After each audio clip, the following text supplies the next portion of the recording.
come into play. We told you about Kaylee's Law, and this is if they do find that Brianna Williams knew anything about these human remains, about the child being harmed, being in danger, and did not tell police, she could face penalties. So as we work to learn more, we do have that nugget from our law and safety expert. But right now, we're going to stand here and monitor to see when and if and who is brought in here to the prisoner intake and authorized vehicles and personalized area here at JSO. You can follow me on Twitter at Courtney A.N. Jax as we continue to follow this throughout the day, and we'll also have the latest on Action News Jax at 5.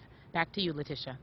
All right, Courtney, and I want to take you back out live to Demopolis, Alabama. This is about 16 miles, 17 miles or so north of where Brianna Williams, this is central Alabama, where Brianna Williams, Taylor Rose Williams, her mother, where they're from. So family is in this area. Our Bridget Matter has been there knocking on doors, trying to talk to family. Not a whole lot of response from family there, but Bridget Matter did talk to a friend of Brianna Williams at one point, and saying that she was smart and just maybe a little odd, according to this friend, and that she referenced a relationship.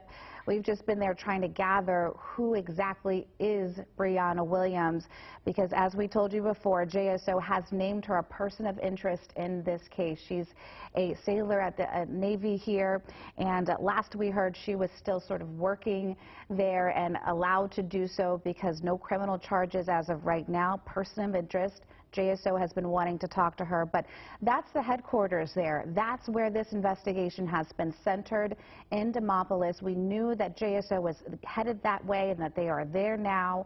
We were hearing things throughout the morning that something may develop, and now here we are with this Facebook post out of Alabama saying that this massive operation has turned up something. They found some human remains in a wooded area in this area near where Brianna Williams grew up, and right now it's pending victim ID. But I can tell you, since authorities are sort of linking this to the Taylor Williams case, that unfortunately is telling right now. Our Bridget Matter is now live on the phone. You are in Linden, Bridget. I know you're sort of working the streets there, talking to people. What have you heard so far now that this news has broken?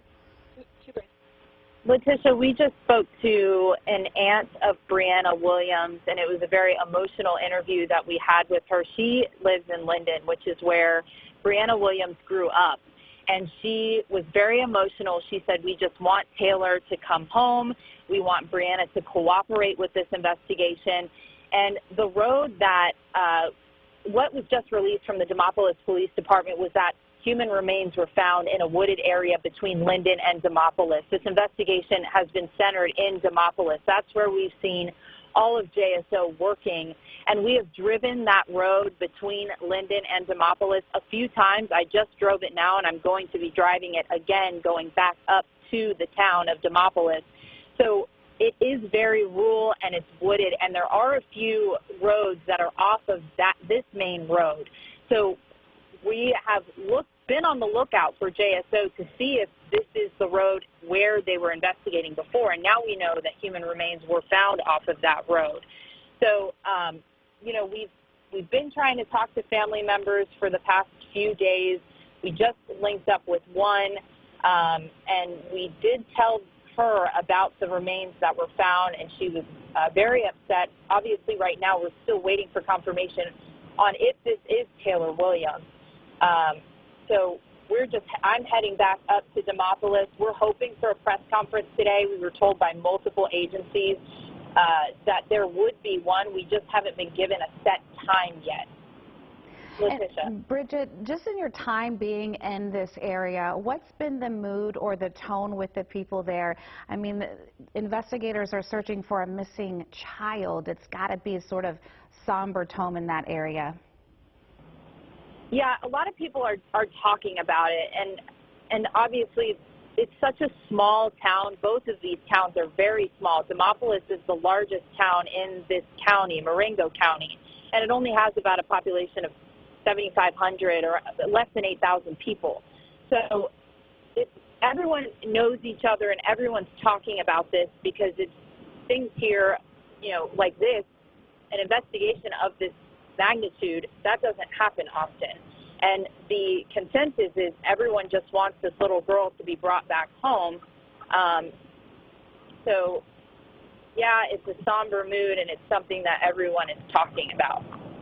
Okay, Bridget, I know you're going to stay with us, but I want to go over to Action News Jax law and safety expert Dale Carson. We have also on the phone.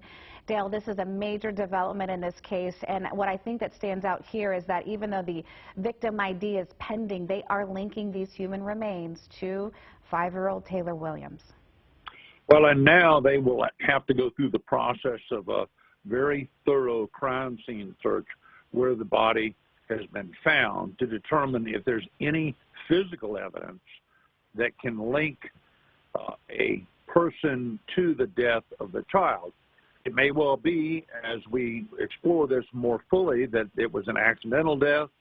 It could be a number of different things, but they will try to connect the dots here to put someone, that child, in someone's care, control, and custody at the time she was injured and ultimately succumbed to those injuries.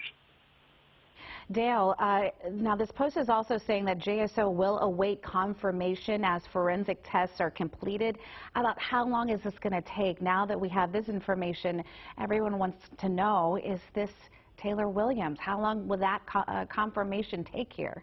Well, it depends on whether or not the child's had dental care. If the child's had dental care, it might only take a matter of moments, but clearly an evaluation by a medical examiner, or in this case a coroner in Alabama, will have to ultimately determine the identity of the body that they discovered.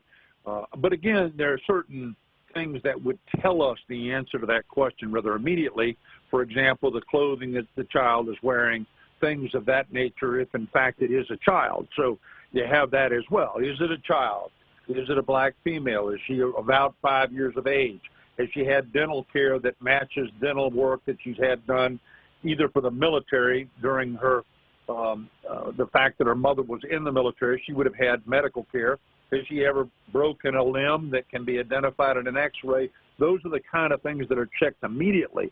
The DNA takes a little bit longer, but under a circumstance like this, it won't be long before that's checked out to identify whether or not she is the child that sadly now has been discovered. Action News Jax law and safety expert Dale Carson there. Thank you. As he was talking about the dental records and limbs, you just can't help but remember we're talking about a little girl here that may have been found in this wooded area in Alabama. So you can count on Action News Jax. We have live team coverage on this. You know we're not stopping now. Live team coverage from Alabama here in Jacksonville. Stay with us. We will have much more for you starting on Action News Jax at 5. This has been a CBS 47 Fox 30 Action News Jax breaking news update. We now return to your regularly scheduled program.